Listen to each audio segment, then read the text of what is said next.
Greetings YouTube, Alan back with another video, and I'm joined by two very special guests. I actually wasn't even planning on making a video because I'm visiting home, and that's why you might notice my background's different. I got a little Asvali in the back, and my webcam quality is not as great, but we're making it work. But yeah, so if you haven't heard or you haven't figured out by the thumbnail and title, Prism won both the Battle Hardened SF and the ProQuest Plus on Sunday, won by these two players, Oliver and Zach. You guys can do a little brief introduction. Let's start with Oliver. Hello, my name is Oliver. I play with cardboard, and sometimes I choke at tournaments, but not this weekend apparently. Oh yeah, how did you do it on Sunday? I did 3-2 drop to get artist signatures. Oh, there was artists. Yeah, they're for for Magic and stuff. Oh, okay. All right, and Zach, would you like to do your little intro? Yeah, sure. Name's Zachary Wallach, representing AG Pro Team from Southern California, currently living in Irvine, doing like pharmacy school stuff. Otherwise, like, did well enough with Prism for the weekend. Like, pretty happy with my, honestly, ecstatic even for my results overall when I was going into the weekend with like maybe a dozen games top, like with the deck. Mm-hmm. Even happier that I won like the ProQuest event. Got like 15th at the Battle Harden. Like overall, like pretty happy with the weekend. Yeah, I think it's so funny because like when I played in NorCal, Oliver was the illusionist that bullied everybody, myself included. And then I went to SoCal, and Zach's the illusionist that bullies everybody. But maybe not me as much, because I learned. Oh my god. Like, okay, yeah, to give a little context, I am an admitted refugee from Dromai, where I played Dromai from the moment it was revealed to the moment Livy Legend of like, I got my catharsis, I won my ProQuest with it, I'm like, alright, Dromai is gone, I got my send-off. Oh my god, I have 1 week to prepare for San Francisco on a new deck from the ground up. But hey, you got there, so clearly Prism's OP, right, guys? Prism broken. All right, and yep. So with that intro done, be sure to like, comment, subscribe, all that good stuff. We're gonna go into each of their decks. Talk about some differences. I'll ask some questions, the usual good stuff. So first, I'm just gonna, and both these links will be in the description. There's like a semi sideboard kind of thing. Like Zach has only been playing this deck for a while. Oliver potentially sideboards in the moment a lot, like I do. So take all of this with a grain of salt. But looking through the cards, I'm just gonna comb through and see which cards you guys have different, if any. Arclight, Cataclysm, Figment. Compare future on the thing. If you want? Say that again. You can compare decks if you want. Oh, you can. Yeah, there's a feature for it. Yeah, there's like a 1-to-1 where is it? Comparison feature. Compare decks. Oh, wow. Technology. Oh my goodness. Whoa. Oh my goodness. Okay, Mage Master Boots, which Zach has, but Oliver did not. Care to comment, Zach, first on why you run Mage Master Boots? Yeah, so I think probably the bigger difference of my deck compared to Oliver's in general was like, honestly, even in comparison to other Prism players, I think I leaned the hardest into my Iris package, where like both of us ran all 12 blue auras, and I think roughly the same-ish number of yellow instant auras. Maybe I think I had like 2 more than Oliver, just because I ran Otarath, which I think is also like the primary difference in our decks. I see. Mm-hmm. With like the deck building cost of Oliver is like 3 more blues than me, and they're light blues in Angelic Wrath, where I'm running I think like 24 blues in total, which has its ups and downs, especially when you're on like your tome turns. I think I just wanted to maximize my double aura plays when I'm on Iris, and we were both on like mono vestige, just like all in on tome combo type deal, compared to other people that are running like Rapture, for example. Yeah, I think a lot of people really like Rapture as a card, especially in the matchups where you board Luminaris in 2. But you guys both decided not to run it, which is, some people may not agree, but any quick thoughts on that? Let's have Oliver say, why didn't you run Rapture? Why didn't I run Rapture? Yeah. Because so the hybrid plan, you had to split your sideboard or your extra cards between Luminaris and Iris. So when you put in your cards, or like when you're like sideboarding, you can't Mhm. really take out your Arclights, you can't really take out your Tome of Divinities, and if you run Rapture, those are dead cards. So that's why I run Rapture or Vestige into everything. That makes sense. So that like even if you're on Luminaris, like if something happens, you can turn on Tome of Divinity with Vestige. Yep. Makes Yeah. sense. And And the then reason why I didn't, sorry, for Mage Master Boots, I used to have it in my deck, my like original hybrid list, but I needed more slots for the Luminaris plan. Like I I originally had a pure Luminaris, or sorry, a pure Iris list with like Mage Master Boots, 30 blues, and it felt really good to play. It just died to Dromai, it died to KO, it died to Katsu, and everything. But Mhm. I leaned a little bit more into Luminaris plan because Katsus were a big deal in our local area. So that's why I had the Herald of Judgments and the Angelic Rats. They helped convert hands, and then what's it? Kano is also pretty widely played in our area, and KO is very widely played in our area. So I ran Luminars into them. That's why I lean a little bit more into Luminars.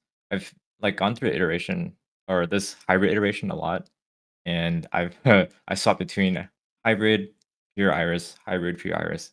Keep swapping back and forth, but this is the list I eventually landed on. Yeah, I mean overall the lists are pretty similar. Main difference, as Zach said, is he's on the 3 to Wrath. Your Oliver's on the Judgments, like you said, for Katsu and Kano. Oliver's also on Figment of War, which Zach is not, and then Zach has the Red War Toon Heralds, which is his play into the Luminaris plan, I assume. Whereas Oliver, you went the 3 Angelic Wraths, basically also for the Luminaris plan, just a bit different. So that covers the small differences. So let's bring up my trusty notepad and let's talk about why Iris. So let's start with Zach. Why Iris over Luminaris? Because all the hype was on pure Luminaris, right?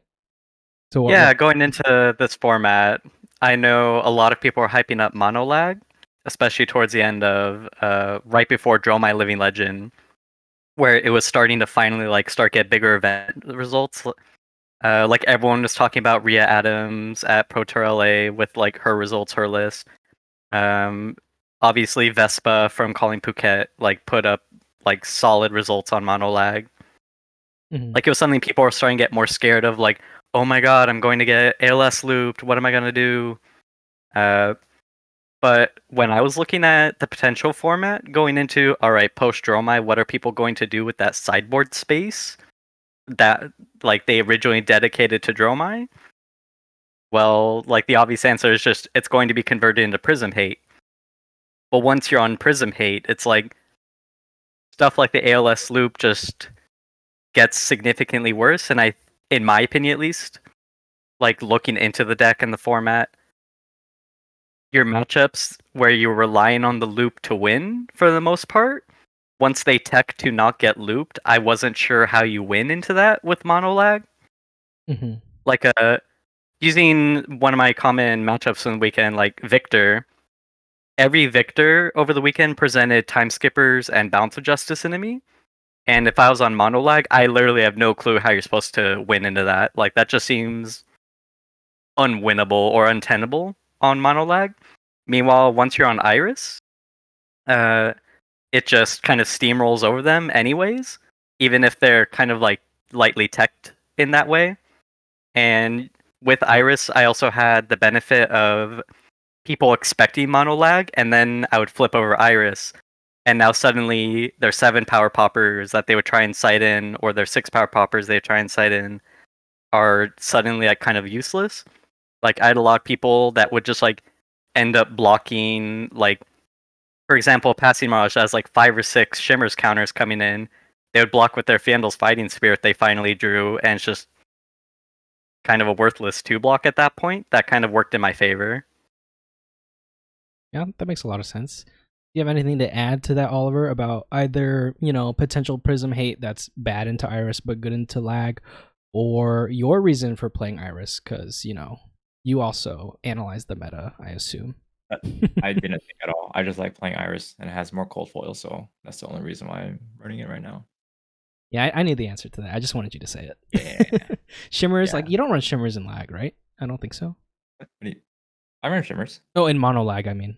Oh yeah, no, you don't. Yeah, So and that's um, easy 1500 value to your deck if you're on yeah, Iris. So yeah. Also, just Yeah. more comfortable for me Also to play. don't own Light of Soul, so mono lag was never Oh. an option.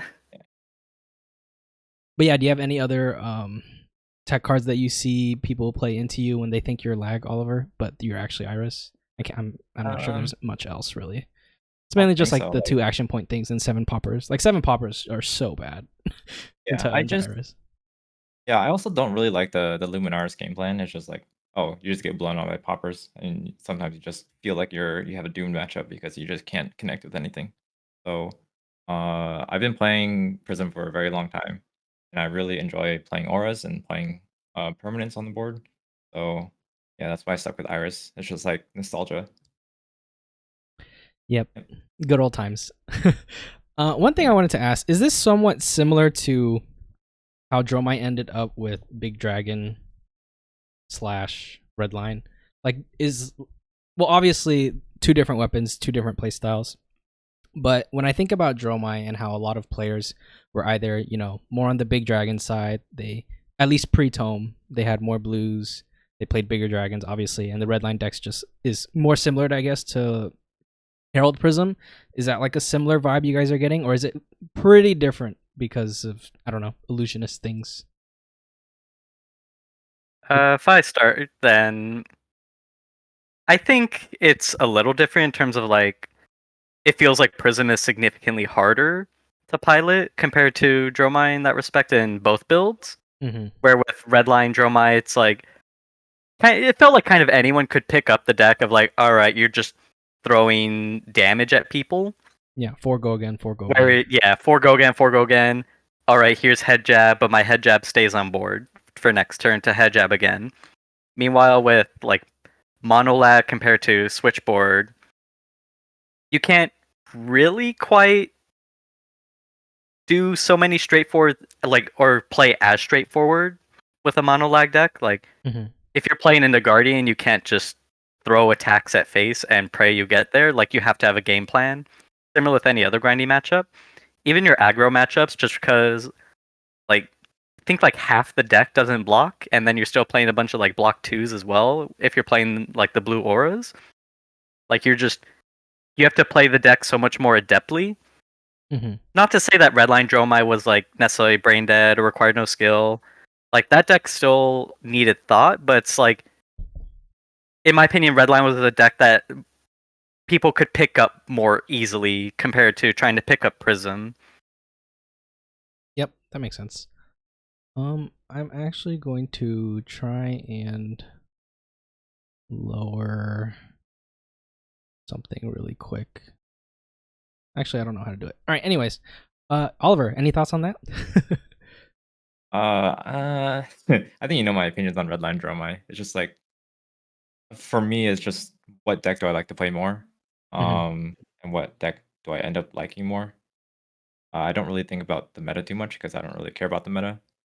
Um, yeah, I think Zach probably covered it all though.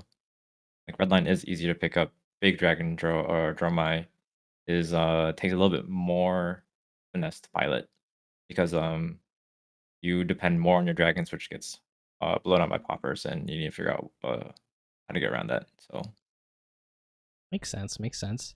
All right. So, next question would be: is Iris better? Let's start with Oliver. Do you think Iris is better than Luminaris, or hybrid? I should say. I tell everybody who wants to pick up Prism to play Luminaris only because it is more consistent. I play Iris because I like playing Iris. There are certain situations where it is better, where people are expecting to fatigue you. There have been a lot more guardians with time skippers with a lot more blocking potential. There's also like Tao with his Azuri deck with like 7 power poppers and just like going the long distance and has tech to get around the Arclight loop. So in those kinds of matchups, Iris is a lot better. Day-to-day use, I think Luminaris can get you more consistent results. But yeah, once people start teching the Prism, I feel like maybe hybrid is probably the way to go. Just so you have just like a backup plan into those kinds of matchups. That's all. All right, what about you, Zach? Since in the start of the video you talked about how this potential upcoming meta, you felt that Iris was well positioned. Do you think that there's very good reason to play hybrid over lag? Yeah, like basically very early on, if not outright immediately, for like my intentions in picking up the deck, I was always going to play a hybrid switch build that was focused on Vestige. I think there's a lot of matchups right now, especially when you look at the results from San Francisco for both the Battle Hardened and the ProQuest Plus, where there was a lot lower like representation of the bad matchups for Prism in general. Like there's like K was still pretty represented, but it's like he wasn't even in the top 2 represented decks of the Battle Hardened between Prism and Azalea. And then he was number 1 represented for the ProQuest Plus, but most of them didn't really like make it to top tables, or like most of them kind of floundered early on. And those matchups that did end up making it to top tables for the most part was just kind of easy to farm with Iris. Like there's just people or opponents I had in the weekend where you flip over Iris and they basically just practically scooped on the spot or played it out in like a desperation play. Like I think Iris just absolutely steamrolls so many matchups in the game right now. Lag is more consistent, especially in a turn play style. I agree with Oliver on that. Iris, you are beholden a lot more to what your tomes are drawing and how your hands kind of lined up. It's why it's also part of why I play Mage Master Boots, where in testing early on, when I didn't have it in like Iris testing, I would legit have times I would draw like 3 or even 4 blue auras, and without Mage Master Boots, it felt like I kind of bricked myself. Mhm. So there's definitely times that Iris or like the deck in general can kind of like blow up on itself if you're not ready for it. Makes sense. And it's funny that you mentioned matchups because that's what we're gonna go into next. Let's talk about what you guys think are, at least for Iris/hybrid plans, best matchups and worst matchups. So, either can start. Let's have Zach start. What do you think are, I will go through all of them eventually, but like, what are some of the highlight matchups for Iris? I think the highlight matchups, from my experience so far, keeping in mind I'm still learning a lot on the deck. I've only been playing the deck for like a little over a week and a half-ish at this point. So I don't necessarily have all of the experience, especially when you're comparing like to Oliver over here, who has been playing the Prism since like OG Prism days. But in my opinion, like Assassins, Guardians, Warriors were all extremely good matchups for me, and not a coincidence that these were the matchups I was running Iris into for the most part, where it's just these decks don't go very wide, they try and go tall, and you can kind of cover that pretty easily. Mm-hmm. All right, and going to worst matchups, or is there any other matchup, Oliver, that you think is good for Prism that we didn't touch on?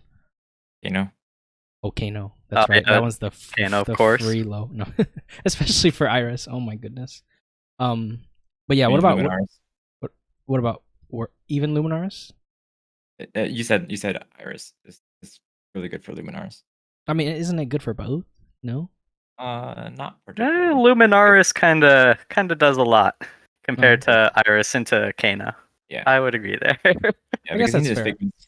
Yeah, I the mean, figments do a lot of work. I guess in my mind, it's like either way. If you get like an early Genesis, it's just like they're kind of If only we could have streamed or recorded Oliver's game against Majin in the Battle Hardened. I saw and heard secondhand like his early turn of like starting with Erudition and the Tome of Divinity, like basically his turn one. I'm just like, yeah, I think that's all I really need to hear about that game. That sounds For pretty Luminara good. fans. I actually missed the first. I saw the second half. I watched the second part of the game when it was already kind of over. But yeah, that's crazy. All right, Oliver, worst matchups.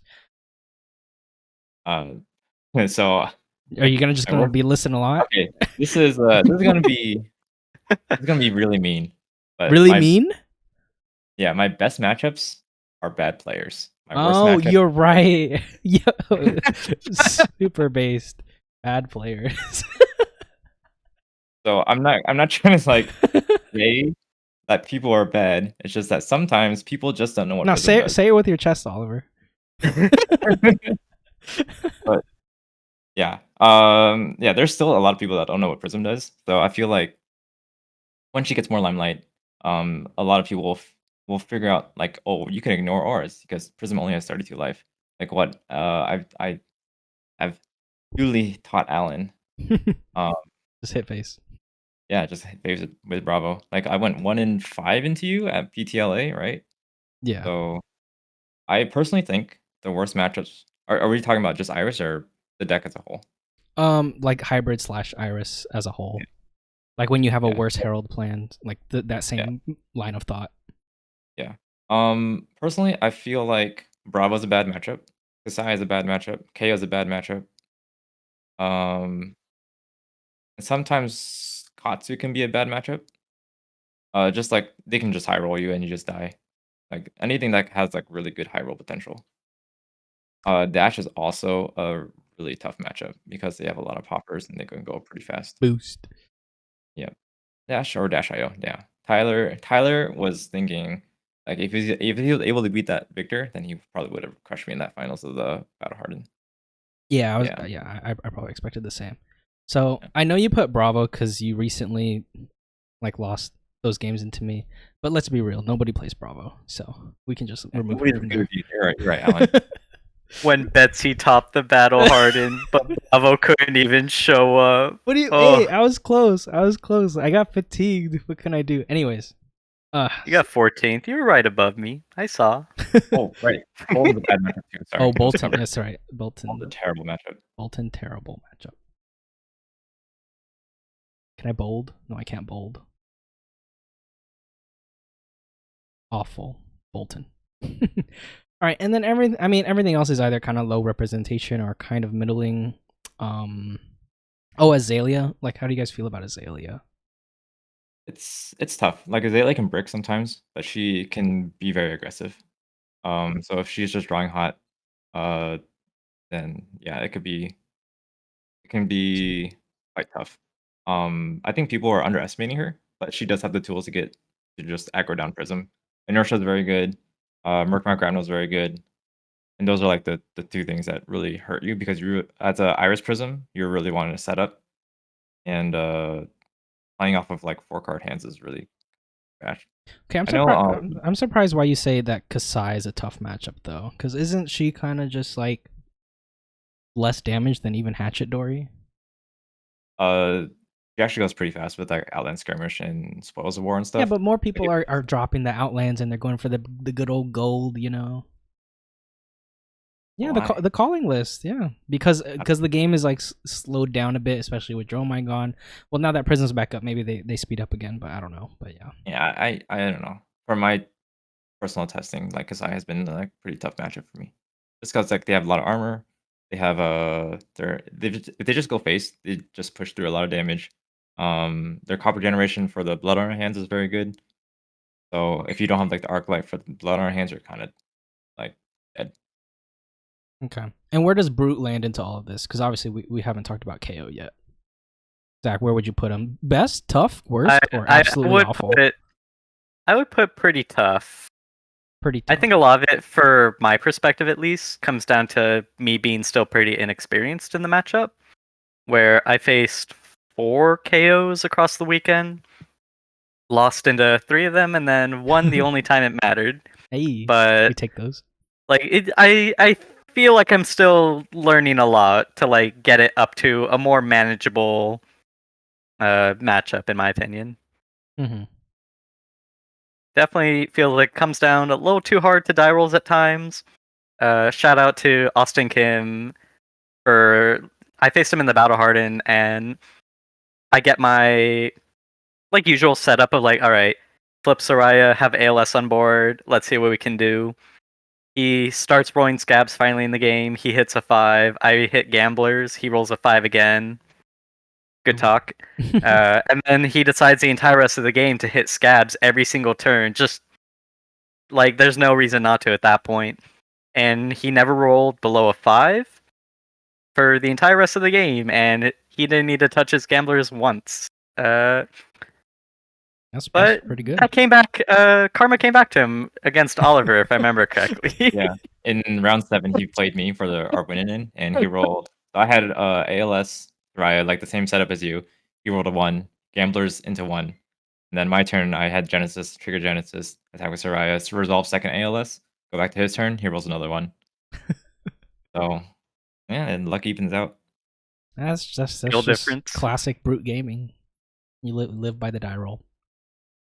All right, so we talked about matchups, and if for any player that wants more details, both of these lists will have the sideboard-ish guides. Oliver's a little more fleshed out, but he's played the deck much longer. Zax has the basic idea, so no worries there. And then let's see. The next thing I wanted to talk about is what are some tips for playing against Iris compared to lag? Like what mistakes do you see players make a lot? We'll start with Oliver. I don't remember who started last time. So people kind of respect auras too much sometimes.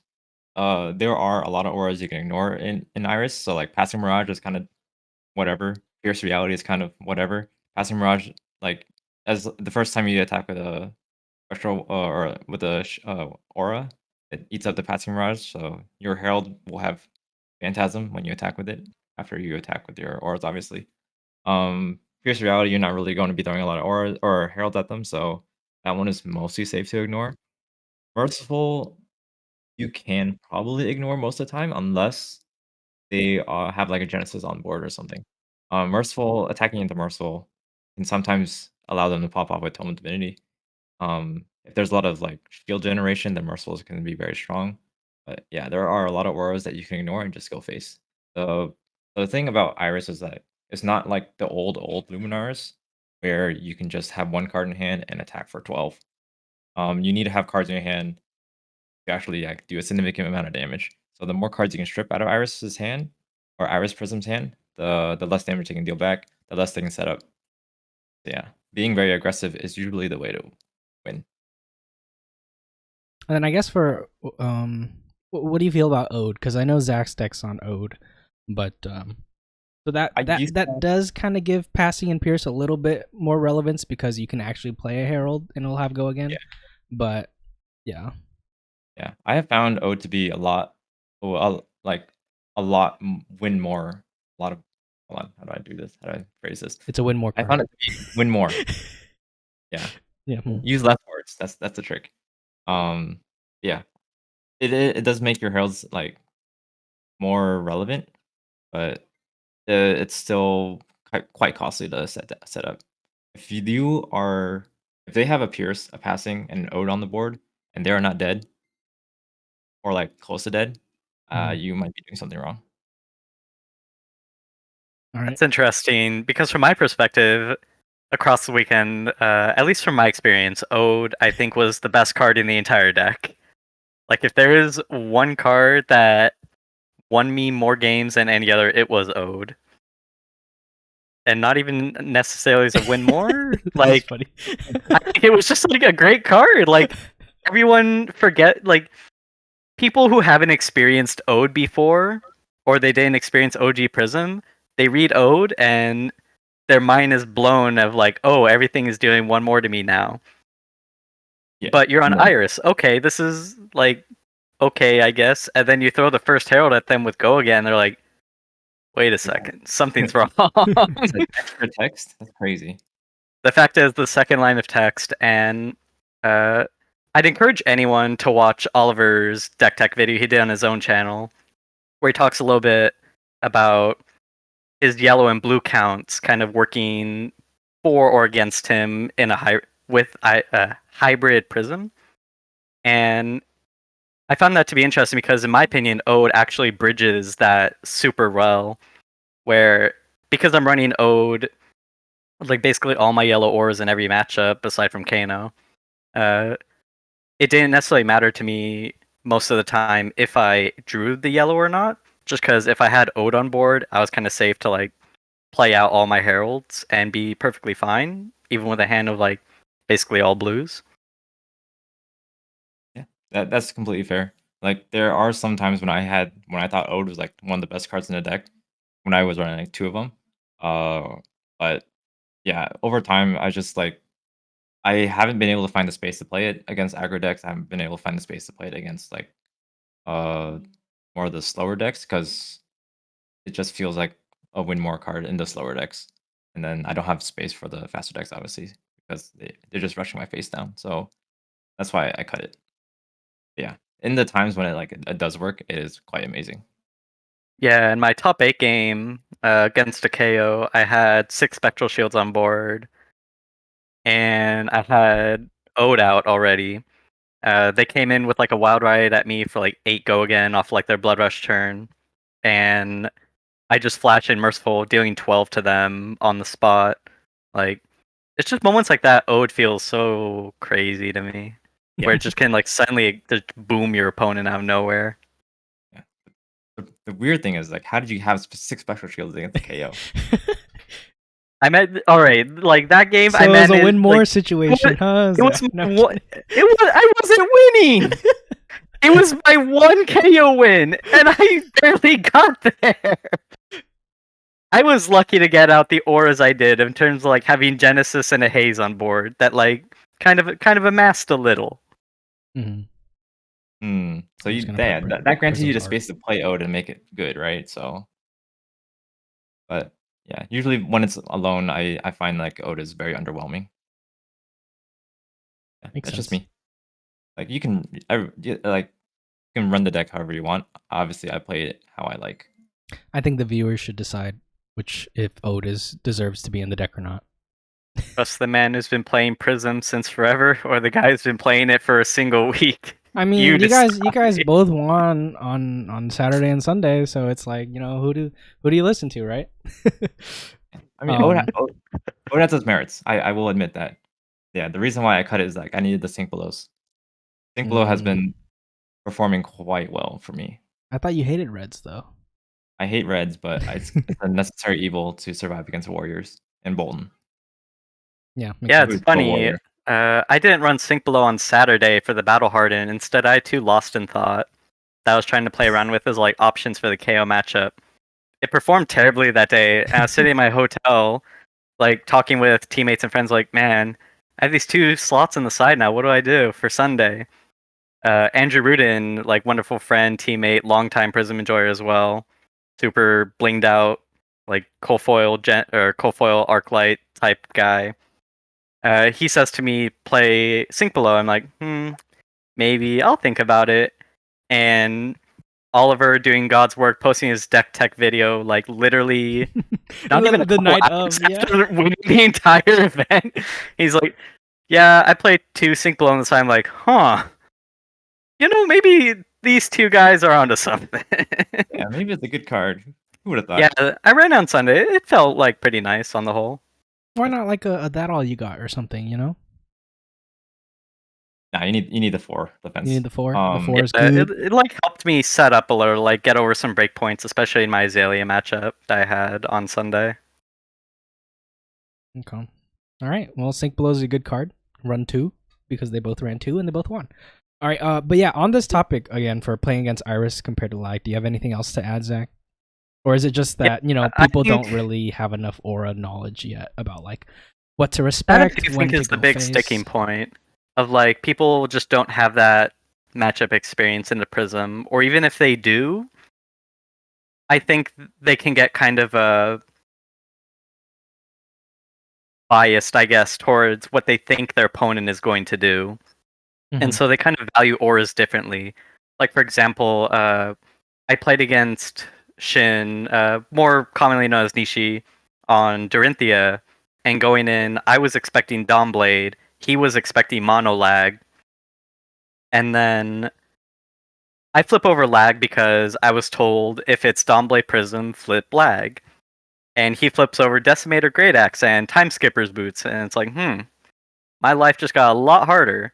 But during the course of that game, in terms of playing out my auras, I kind of got to like gauge what he thought was important and what he thought wasn't. That kind of led to an interesting game state where, for example, I had Ode to Wrath and Pierce Reality on board. And in my opinion, the correct one to clear is Ode because Ode is crazy. And I can just go infinitely wide. But he, from his experience, I believe he playtests with Rhea Adams, where they value Pierce Reality a lot higher. So when I had both those auras out, or like whatever combination, he kept hitting the pierces, even though in my mind it didn't really matter because I'm getting in all this like random chip damage of like, oh, one ping becomes 2 damage.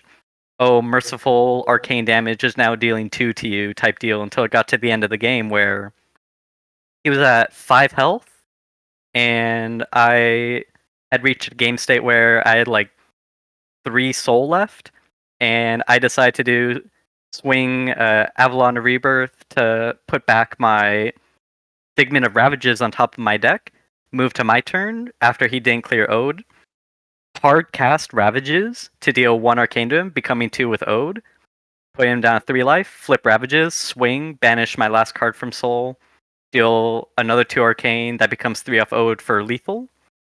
Like, it's just, if he had valued or kind of read the situation better in terms of what ore to clear, then he should have or would have cleared Ode.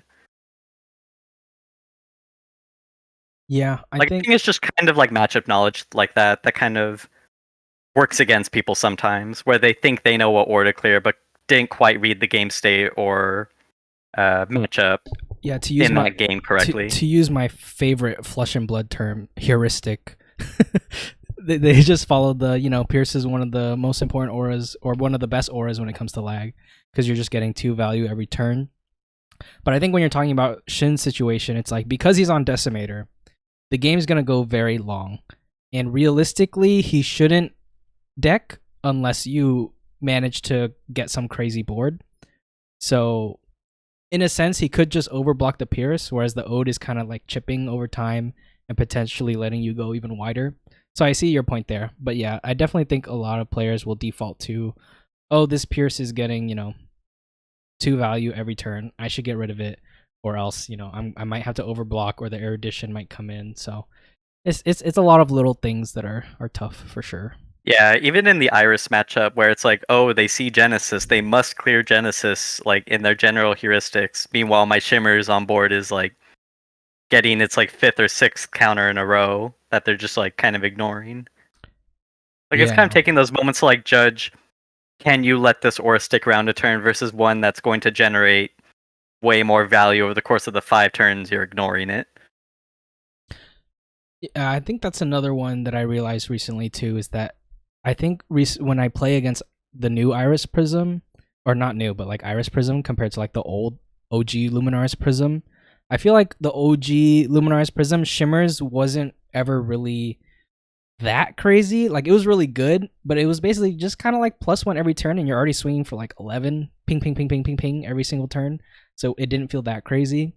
But at least for Iris Prism, what I've noticed is that Shimmers is actually one of the few ways where you actually start to get that incremental value, because you're swinging 1 card for 4, which is it's a good rate, but you set up to do it, but you're not actually like pushing anything too crazy until the Shimmers really starts adding up. So if I have a plenty bad of games turn, on the weekend where like there were a lot of, or like at least a couple Iris end games where it turned into like my opponent finally trying to push damage since I'm low life, and then I just go, all right, block 3 cards in some manner of way, and then my last card can just be a blue swing, get like 1 or 2 Shimmers counters on another aura, and then just stacks up until it's, oh, this is suddenly 11 go again, huh? And now like it kind of turns the game that way too. Yeah. All right. Anything else to add on this section, Oliver? Yeah, you covered pretty much all of it. All of it? I think. As much as I remember right now. All right. This is where I put in my 2 cents about people complaining about Prism. Oh, baby. Everyone's favorite part about Prism. So I know a lot of people in the space is like, Prism's really strong. She's been really strong. People don't know. She just won, back-to-back events, ProQuest Plus, Battle Hardened. But this was like on an Iris list, so it's like a little different. Like people are generally complaining about ALS and Loop, right? And sure, ALS is still a card in Iris, but it's like it's way more fair. Like you're not fair, but kind of. It's not the Loop. You're kind of just using it to stall a turn, and sometimes it's amazing and you win the game off of it. Other times you need to just play it to stay alive and you die next turn anyways, right? But me personally, and I want to hear your guys' thoughts on this. I feel like this sort of not meteoric, but this rise in Prism is very much a direct result of the decks people, especially, the quote unquote better players, good players, pro players, whatever you want to say, of the decks that they choose to play. Like, for example, if you want to play Victor and you cut I'm not trying to call out Patrick, right? I'm just saying as an example. If you're playing Victor and you cut Zealous and you run into Prism, those Zealouses give you like an extra 20% in the matchup, But it's like, if you want a metagame for KO and for Warrior, then and all this mid-range soup decks, as people like to call it, you're just gonna get dunked on by Prism, who plays on a different axis. Am I right? Yeah, pretty much. Yeah, that's one of my favorite things about like Prism or Illusionist as a class, especially in this meta, where you have like again, yeah, all these like mid-range like soup point goblin value type decks just trying to win turn cycles. Meanwhile, Illusionist inherently as a class, and especially Prism right now, and a lot of the reason I loved Dromai before was just you're kind of like building up this board value over time that kind of like carries over till it's like just too much for your opponent to kind of deal with. Yeah.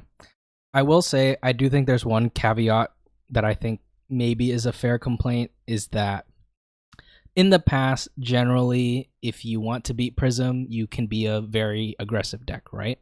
But I do feel like with the mono lag lists, like it has a lot of game into aggro decks that don't have poppers. Because generally, Guardian is not an aggro deck. I mean, Brute kind of has the answers, but Brute variants and things like that. So it assuming that the representation of Iris and lag start to equalize and stuff, I can see a world where it gets really annoying to have to play for both. But you can become a Luber and play Bravo, and you have the same sideboard into both. You just play a little differently. You'll be fine. This is just me coping for Bravo. Victor's better. Victor's better. I get it. Okay. But yeah, I just think it's funny because like so much of my Fab career has been trying to beat Illusionist players. And so my deck is always teched for it.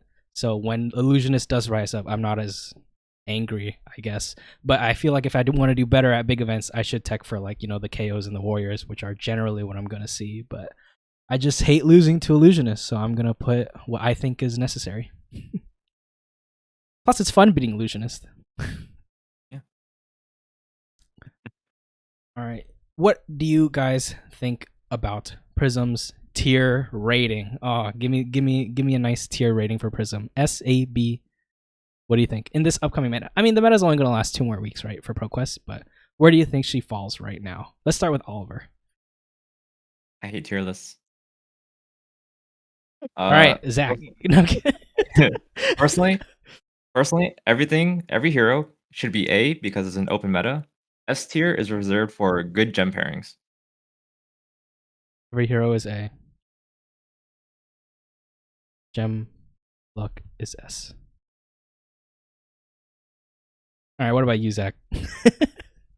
I mean, I put Prism in kind of like I would also put her in A, but in kind of like a polarized way, similar to how Dromai was before Tome of Imperial Flame, where you have like this very large discrepancy between her representation at events and her actual performance or conversion in the top cut and event wins, where even you could even see with this weekend where Prism was one of the top represented decks of the Battle Hardened and the ProQuest Plus.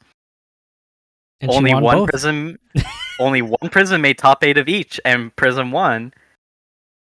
And it didn't feel particularly even close in terms of like, I didn't see any other Prisms besides Oliver really at top tables of the Battle Hardened towards the end, where I was with all the other Prisms towards like middle-ish tables, and then I was the only Prism at high tables for the ProQuest. Like, Prism is a hard deck. It is a deck that most people are just inevitably going to fail at an event compared to any other deck of the format right now, in my opinion at least. That just speaks about its consistency, right? So, like you did 15 at Battle Harden, and I just like dropped on the PQ. It's just like the deck can sometimes implode on itself, like we have mentioned multiple times before, and like, yeah, it's just part of the deck. You just have to accept it. I agree on that. Especially the hands you draw, they're like, ooh, here's 2 figments, Me too. a yellow aura, and like a haze bending. Yeah, I guess I die. yeah, yeah. That just happens sometimes. So, I mean, like people might get really frustrated about that and don't want to play it, but like us, like illusions players, are kind of used to it by now. I mean, did Dromai ever really have really god awful hands like that? No, and I missed Dromai because of it. Why can't my entire deck be engine again? I'll just wait for Enigma. 660 blue deck. That was the biggest hurdle, I'm not gonna lie, of picking up Prism, is going back to a world of how am I screwed on resources right now? I drew a blue and it wasn't enough because it's not a light blue. Why can't my entire deck just work off reds again? I want it back. It's okay, they'll print Dromai in like a year and a half, surely. Surely. Alright, I don't think there's anything else questions-wise that I had lined up.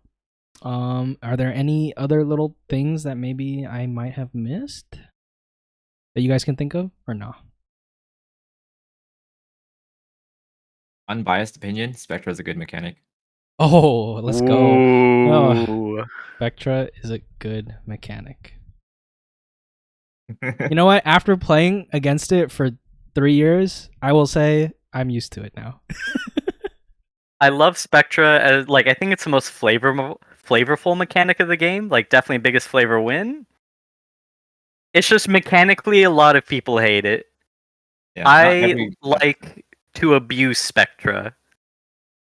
In my perspective, like I think if you're playing Prism, the things you're abusing are going to be the Spectra, no matter which version you're playing. Stilettos. no, like people hate it because like not every single class is outfitted for it. Like I mean, I play Technology Guardian. has good tools for it. Guardian doesn't really have the tools for it, but they have Lead the Charge as they have run way back in the past. They have Time Oh, Skipper. lead the charge. What a time. Yeah. But like there Naive are ran one blue lead the charge over the weekend in his Betsy deck. It's there. yeah. You know, literally They are- 2021 Nats, I'm running lead the charge and I'm just playing into Briars and I'm like, what am I doing wrong? Yeah. Like I played in the crew meta and Pistol Dash was easily the top deck. And you couldn't interact with the items back then. Spectra you can't interact with. So it's kind of fair.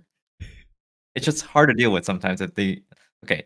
Everfast Auras was a mistake. If they just kept it with the yellow instance Spectras, that would have been fine. That's where the Spectra stuff got out of hand. But when it was just the yellow Spectra, I think we were in a good spot. I think I agree with that. I think the blue ones are Yeah, kinda the blue crazy. auras are definitely just way over the line. When you get to just double aura every turn, and then the blue auras especially, like leaving like kind of their lasting effect even after you cleared them is so tough for people. Man, imagine if passing didn't exist and Dromai didn't have passing. I would. Oh. If there's something I'm definitely happy people are like remembering or learning again this meta, it's how frustratingly good haze bending is. Oh Such yeah. an insidious little Wait, really? card. I think this is honestly one of the worst for Iris Prism. Like, whenever you play this, I do not care. Because It's just you don't attack into it, but once you like build up a board, you have your arc light out, and you're generating 3 shields for every aura that you destroy. so good. Look, if And it's then getting it's to that point, So good. I think it could have been any blue aura. You probably probably would have lost that game maybe. But it's a blue aura that makes more cold foil spectral shields. True. Or True. altered spectral shields. Oh, that's another thing. I'm excited for them. They're square now instead Talk about of circle. cards that you guys didn't run real quick. Library. Would you ever run this card for I Iris hate that Prism? card. If I was a more experienced player, I would put more thought into it. I thought about running it for the weekend. I just literally don't have the experience to know how to play around with it. Caveat: Oliver hates this card for reasons other than if it's good or not in the deck, so he's biased. Yeah. But also, even Rhea says it's not. She doesn't like it. So I mean, Iris are pitching mostly blues. It's not going to work. It's mostly for Luminar's Prism. Yeah, it's for Lag Prism. Ode to Wrath we talked about. Mage Master Boots we talked about. Goliath Gauntlet. I mean, you're Iris, so not amazing. Anyways. Yeah, I some took other out heralds are Goliath nicer. Gauntlet for the Mage Master Boots in my original deck list. Mhm. Like again, it's just more of an experiencing on my end. I didn't know what I wanted the Gauntlet for, so I just didn't play it. It's just for Luminars to be a little bit more aggressive. I just don't have space for more deck. Oh, how's the mirror? If it's Iris v Iris, or like what wins the mirror? Iris or Lag or? Personally, I feel like Luminars has the edge because they can be the aggressor. If Iris sets up enough auras, then it will shift into Iris's favor very heavily because they just starve the other Prism out of soul, and then if they do that, they have to attack with heralds into Spectras that are annoying, like Parable, Genesis, Shimmers, etc. So I feel like initially, if both players are drawing, not 40-0, 32-0. no, keep going. I did not. What? No. This is what you're saying, right? No, I feel like Luminaris has the edge because they can be aggressive. Yes. It's up to the Iris player to survive, deny the other player's soul, and like try and stabilize. Yeah, but if you just from like my pop off perspective turn of one, like maybe you get there. I've been trying it both ways so far as I've like tried learning the mirror. I think I've personally been leaning Iris just because for like similar reasons to what Oliver said, except rather than trying to get the lag edge in terms of aggro, I've kind of liked how Iris, once it gets like its engine rolling, can kind of shut the other player out of the game. Like once you kind of flip everything on an ALS turn and your opponent doesn't have their ALS, like it feels pretty great once you kind of get that like pivot. Although, yeah, in general, maybe lag does have the edge. I don't know. I still need more reps in the mirror. This is where I'm starting though. Yeah, I mean, so for the mirror, they are always gonna throw like 2 herald at you at the minimum. You can only block one of them out, and then you most likely have to eat the second one. So they will get soul eventually. The thing is like you need to also set up and survive. So you need to find your ALS to really have a big turning point. And then you don't have a lot of figments, so you can't really soak a lot of damage. Yeah, that's just my thing. But like the reason why I run Iris into the Prism Mirror is since my deck is already is suited for Iris, there's no reason for me to do like a half-assed Luminaris into a Luminaris Mirror because I'm definitely gonna lose. Yeah, that's another reason why I've also preferred Iris into the mirror in my deck as well. Where in theory, if I'm running into a mono lag deck, they have more of like the combat tricks like the Angelic Wraths, while I don't. And they're also running more figments than me on average. Since I'm only on 6, Oliver's on 7, I believe. Yeah. I've seen some people go as high as all 8. And if I'm trying to play into like a lag mirror where they have those edges against me, I just kind of prefer to play on that other axis instead. Yeah, like they obviously are better prepared playing Luminars, so no reason for you to like have a worse Luminars deck and have the odd stack against you. That's all. Makes sense. All right, that is everything I could think of for this video. Sometimes I'll go into sideboard, but that will take too long, and it's there for anyone who wants to try it. Any closing thoughts or a question for viewers? I don't know. Zach has his thinking face. What's your favorite Spectra? And why is it not ALS? My favorite Spectra. Let me see if I can even answer this. We know mine.